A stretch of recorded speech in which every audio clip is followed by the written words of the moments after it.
Bonjour à toutes et bonjour à tous, très heureuse de vous retrouver aujourd'hui pour vous proposer les 5 piliers d'une vie en conscience et en responsabilité. Alors à l'école, il y a une matière qui nous a terriblement manqué, c'est l'expansion de soi, la compréhension de soi. La connaissance de soi, c'est bien quelque chose que nous reléguons dans une vie classique au dernier plan, alors que plus nous connaissons de quel bois on se chauffe, plus nous agissons en être responsables, puisque nous connaissons ce qui nous allume, ce qui fait notre unicité, ce qui fait notre envie de créer chaque jour notre paradis sur Terre. Nous sommes des êtres reliés et unis. Nous nous inspirons les uns les autres grâce à ces neurones miroirs que nous avons. Ce sont des neurones que l'on nomme neurones de l'empathie également. Et plus nous sommes dans notre unicité, dans notre feu intérieur, dans notre enthousiasme,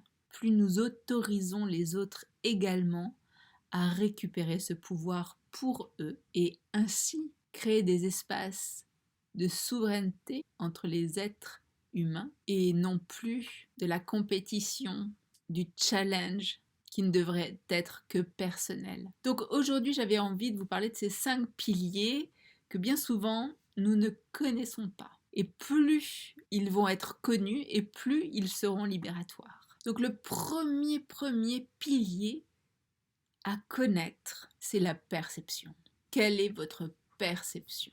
Parce que j'ai envie de vous poser cette question. Et si en réalité vous ne croyez pas ce que vous voyez, mais que vous voyez ce que vous croyez? Parce que le monde est tel que vous le percevez. Il est tel que vous le croyez. Changez votre posture mentale et revenez à la barre en dirigeant vos pensées et en contrôlant vos sensations. Vous commencerez ainsi à toucher à une autre réalité. Vous percevrez la vie avec d'autres lunettes que celles que vous portez aujourd'hui sur le bout du nez. Changez votre perception, changez vos croyances et vous allez changer votre réalité. Le deuxième pilier, justement, ce sont les croyances, parce que vos croyances forment votre réalité.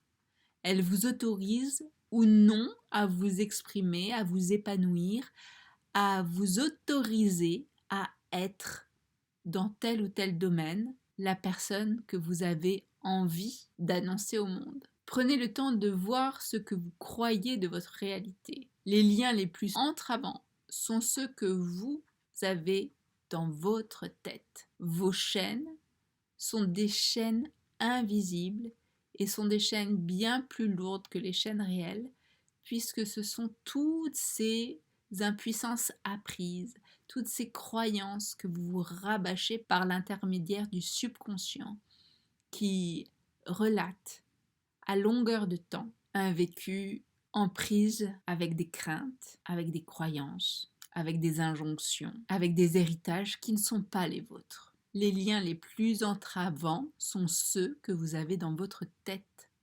Donc libérez-vous de ces croyances en les faisant remonter à la surface. Prenez un temps pour les écrire, ces croyances. Parce que lorsque vous les aurez vues, vous ne pourrez plus ne plus les voir. Vous ne pourrez plus faire comme si elles n'existaient pas. Elles ne seront plus cachées, elles seront visibles sous votre nez. Et à partir de là, c'est vous et vous seul qui prendrez le choix ou non de les croire ou pas. Ce sera un choix et non plus un fonctionnement, pour ne pas dire un dysfonctionnement. Le troisième pilier, c'est l'attention. Là où vous portez votre attention, vous offrez de l'énergie, vous offrez de la calorie et vous offrez ainsi un espace pour que la chose à laquelle vous portez de l'attention grandit, s'épanouisse. Et pendant que cette chose grandit et s'épanouit, vous perdez votre énergie. Si votre attention est posée sur des sujets ou des personnes qui vous sont néfastes, toxiques, délétères. Comment se porte votre regard? Est-il sur vos préoccupations? Comment percevez-vous votre vie? Des problèmes à résoudre ou des situations à régler pour grandir et ainsi devenir votre souverain, roi ou reine dans votre royaume? Comment utilisez-vous l'attention que vous avez? Quelle énergie vous lui donnez? Nourrissez-vous le problème ou nourrissez-vous la solution? Exemple, les impôts sont passés par là, vous vous focalisez sur le manque, sur l'argent qui est parti. Est-ce que vous pensez dette même? Ou vous êtes dans une autre posture mentale qui va vous permettre de vous demander qu'est-ce que vous allez pouvoir faire avec la somme qui vous reste? Sans crispation, même si elle n'est pas encore jouissive, encore libératoire dans une vie opulente, vous allez commencer à proposer à votre mental de choisir une autre posture. Ok, il me reste tant avec cet argent, qu'est-ce que je vais faire? Quelles sont les choses que je vais pouvoir m'accorder avec le sourire, sans grimacer, même si c'est pas évident. C'est un pli à prendre. C'est pas la technique du je vais bien, tout va bien, comme dans le sketch de Danny Boone. C'est pas pour minimiser des choses ou c'est pas pour mettre des angoisses sous le tapis. C'est vraiment apporter un autre éclairage à ce qui se passe pour vous dans votre vie. Les impôts sont passés, horreur, malheur, que vais-je faire de ma vie? Ou les impôts sont passés, il me reste cette somme. Comment je vais pouvoir mettre en place des actions pour soutenir mon quotidien? C'est juste une posture différente. C'est juste une façon d'appréhender la situation différemment. C'est juste un moyen de donner l'attention à quelque chose différemment. Et c'est un moyen de soutenir cette chose et aussi d'informer votre cerveau qu'il est important de mener à bien, par exemple, ces factures pour pouvoir après vivre comme vous l'entendez. Et petit à petit, vous trouverez les moyens pour vivre plus largement, plus facilement.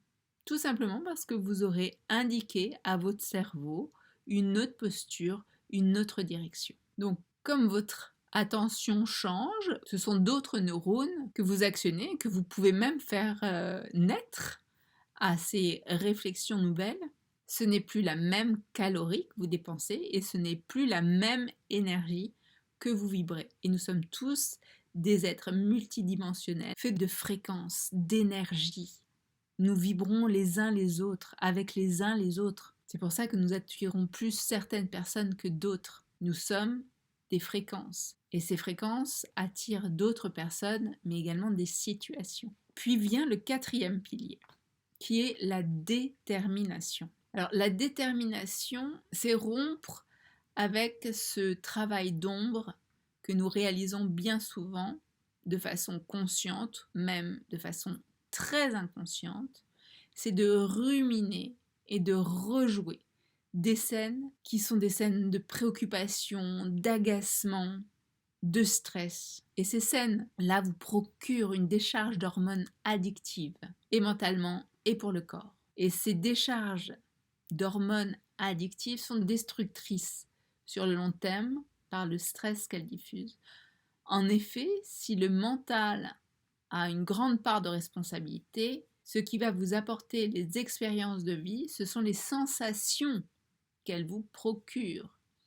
Nous recherchons dans notre vie les mêmes sensations. Et même si c'est pour plonger dans un bain de stress, de cortisol. Donc à partir de maintenant, informez votre mental en lui disant que vous ordonnez et exigez de lui, soyez même très directif, de vous diriger vers des situations soutenantes, de vie valorisante, inspirante, afin de participer à la création et à la construction de ce que vous avez envie de mettre en place pour votre légende personnelle. Et pour cela, connaissez-vous vos envies, connaissez-vous ce que vous avez envie de léguer au monde par l'intermédiaire de votre légende personnelle. Ça, c'est une question à vous poser avant de répondre à ce quatrième pilier qui est la détermination. Et le pilier numéro 5, c'est l'ici et maintenant.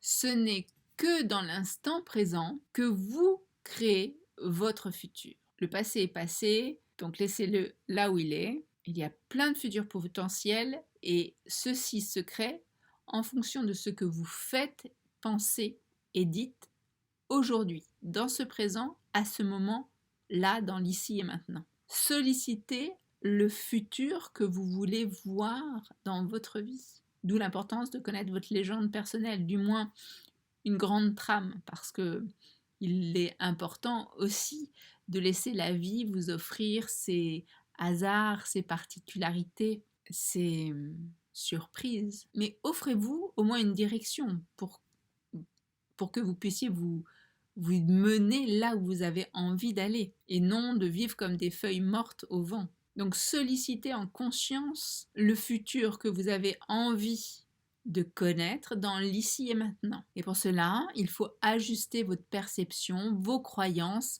et votre détermination. C'est comme ça que vous allez rebattre les cartes pour votre destinée, pour votre légende personnelle. Quelles sont les actions, même micro, mini, rikiki, que vous pouvez mettre au jour le jour en place pour vous diriger là où vous souhaitez aller? Vous n'êtes pas sur cette planète pour souffrir ou pour subir. Vous êtes là sur cette planète pour créer, pour vous épanouir, pour vous inspirer les uns les autres, pour que nous puissions nous inspirer les uns les autres. Et la création et l'inspiration commencent là, dans l'ici et maintenant, dans votre unicité, dans le choix de ce que vous voulez accomplir pour vous. Commencez à observer pour vous ce qui serait juste et bon d'accomplir dans votre vie. Observez pour vous qu'est-ce que vous avez envie de créer. Et à partir de là, alignez-vous à ces 5 piliers pour une vie consciente et responsable. Je vous embrasse de mon cœur au vôtre. Je vous souhaite une délicieuse journée. Je vous dis à très bientôt. D'ici là, prenez grand soin de l'être d'exception qui se trouve en face de votre miroir. Merci pour vos likes, partages et abonnements à la chaîne. À très bientôt.